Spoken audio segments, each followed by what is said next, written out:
The purpose of thinking is to let your thoughts die instead of you.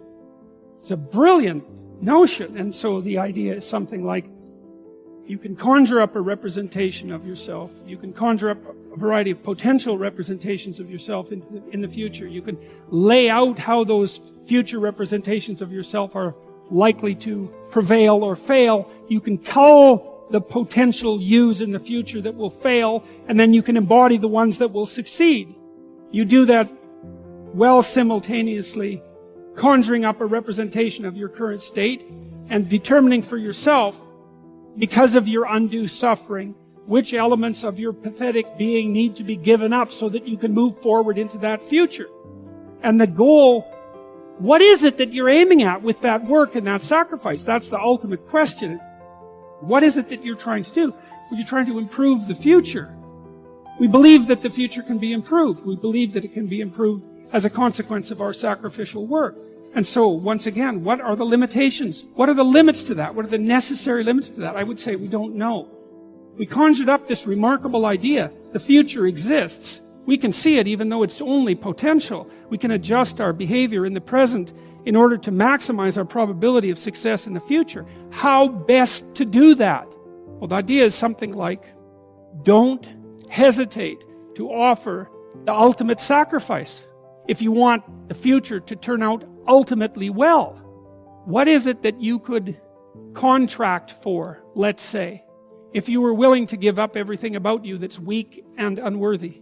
The proper sacrificial attitude produces a psychological state and then a social state that's a manifestation of that attitude that decreases the probability that the world will careen into hell and increases the probability that people will live high quality, meaningful, private lives in a society that's balanced and capable of supporting that.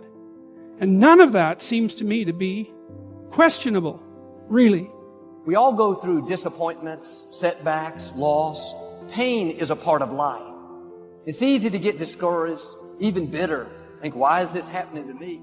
Sometimes we look at pieces in our lives that don't make sense. The key is what we do in our times of pain. Pain will change us. Heartache, loss, disappointments, they don't leave us the same. Every painful time, even though you don't like it, it's developing something in you that can only be developed in the tough times. Eventually, that will pass. You'll get through it, but you will be different.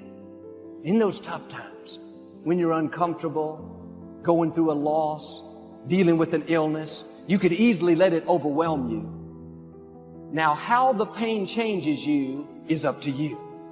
You can come out bitter, or you can come out better. You can come out defeated, giving up on your dreams, or you can come out with a new passion, a new fire, excited about the new opportunities in front of you. I may not like it, but I'm not a whiner. I'm a warrior. I know I can handle this. Don't complain about the pain. Without the pain, we couldn't reach the fullness of our destinies. Sometimes we bring pain on ourselves. We make poor choices, get in a relationship we know is not good, or maybe get over our head in our spending. Now it's painful. We're having to deal with the consequences. All of us experience pain. My challenge, don't just go through it, grow through it. That difficulty is an opportunity to get stronger, to develop character, to gain new confidence. Anybody can give up. Anybody can let it overwhelm you. But you know what that's doing? Wasting your pain. That pain is not there to stop you. It's there to prepare you, to increase you, to develop you. Difficulties are a part of life. Now quit telling yourself you can't take it. You're not weak. You are well able. Eventually the pain will pass. You'll give birth to new strength. Just because it hasn't happened yet doesn't mean that it's not going to happen. And there will always be forces trying to convince us to settle where we are. Life has a way of pushing our dreams down. They can become buried under discouragement, buried under past mistakes.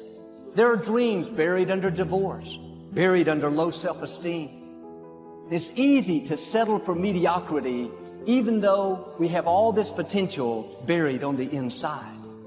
What are you remembering? The hurt, the pain, what didn't work out? Turn it around and remember your dream. Have you allowed any dreams to get buried in you? At one time, you believed you could do something great. You believed you could lead the company in sales. You believed you could break that addiction. It's been a long time. Had some bad breaks. Wasn't all your fault. You could easily settle where you are. Nobody would fault you. The enemy would love to deceive you into burying your dream, thinking that it's never going to work out. Don't believe those lies. It's not too late to become all that you were created to be. Every time you remember your dream, you're removing some dirt. You're digging it back out. The true mark of a champion is even though some dirt gets thrown on your dream, instead of letting it get buried, you keep shaking it off. You keep moving forward. In life, you're either here today and you're gone today. If there's something that you want to do and you can't do it all at one time, do just a little bit of it. I like what Robert Schuller says. He said, by the yard it's hard, but inch by inch, anything is a cinch. Do just a little bit of it. A friend of mine, Bobby Kerr, used to be a roommate.